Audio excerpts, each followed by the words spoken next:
যতই দিন যাচ্ছে আমরা আমাদের এই পৃথিবীর বিভিন্ন দেশের বিভিন্ন অদ্ভুত বিষয় জানতে পারছি। কিছু কিছু কথা মেনে নিতে পারলেও মাঝে মাঝে এমন কিছু তথ্য আমরা জানতে পারি যেগুলি আমাদের কাছে একদম অবিশ্বাস্য মনে হয়। তেমনই একটি বিষয় নিয়ে আমাদের আজকের এই ভিডিও। এমনই একটি গ্রাম, যেই গ্রামে পুরুষ প্রবেশ সম্পূর্ণ নিষেধ। যদিও এই গ্রামে শুধুমাত্র মহিলা এবং শিশুরা বসবাস করেন, তবুও গর্ভবতী হন এই গ্রামের মেয়েরা। এখন একটি প্রশ্ন আসে, যদি ওই গ্রামে কোনো পুরুষ প্রবেশ করতে নাই পারে, তাহলে কিভাবে গ্রামটির মেয়েরা গর্ভবতী হয়? এই প্রশ্নের উত্তর জানতে ভিডিওটি শেষ পর্যন্ত দেখতে থাকুন। দক্ষিণ আফ্রিকার একটি দেশ কেনিয়া, যার অনেকখানি অঞ্চল জুড়ে এখনো বসবাস করেন আধুনিকতার ছোঁয়া না পাওয়া বিভিন্ন উপজাতির মানুষ। এই অঞ্চলে একটি গ্রাম রয়েছে যার নাম উমোজা।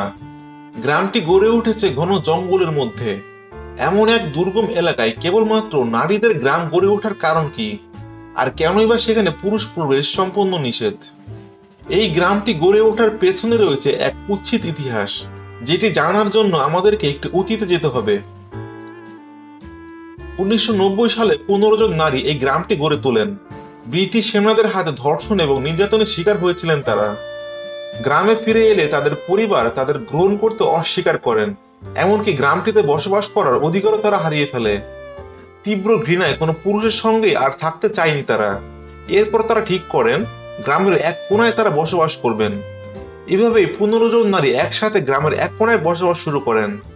এভাবেই তারা গড়ে তোলেন আজকের ওমোজা গ্রাম, এবং সেখানে পুরুষ প্রবেশ সম্পূর্ণ নিষেধ করে দেন। এক দুই নয়, গুনে গুনে 32টি বছর ধরে কোনো প্রাপ্তবয়স্ক পুরুষদের মুখ দেখেনি এই গ্রাম। এই গ্রামটিতে বিভিন্নভাবে নির্যাতনের শিকার হয়েছে এমন নারীদের আশ্রয় দিতেও শুরু করেন তারা।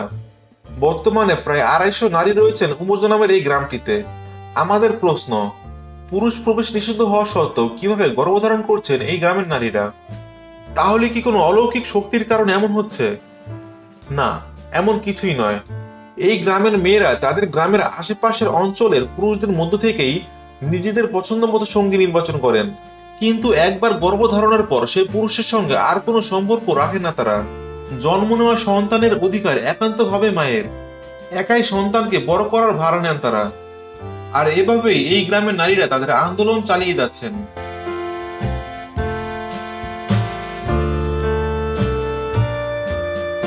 অনেক বিশাল আমাদের পৃথিবী, আর এই পৃথিবীর শেষ সীমানা সম্পর্কে জানতে আমাদের এই ভিডিওটি দেখতে পারেন। ভিডিওটির লিংক ডেসক্রিপশন বক্সে দেওয়া থাকবে।